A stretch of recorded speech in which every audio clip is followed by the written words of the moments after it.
কেউ একজন এসে আপনার সাথে কথা বলতে চাচ্ছেন, কিন্তু আপনি তাকে চেনেন না।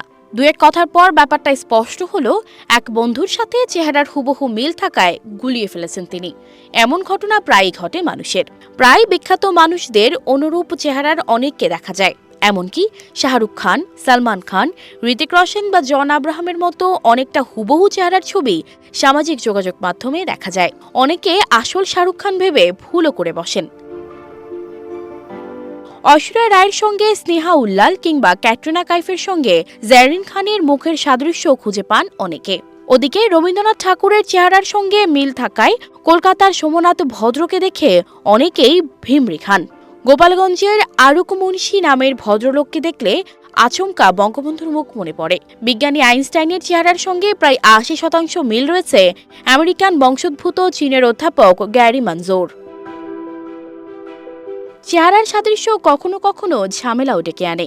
জনপ্রিয় চীনা টিকটকার ইলং মা দেখতে অনেকটা ইলন মাস্কের মতো। তার যাচ্ছে তাই টিকটকে অতিষ্ঠ হয়ে উঠেছিলেন আসল মাস্ক।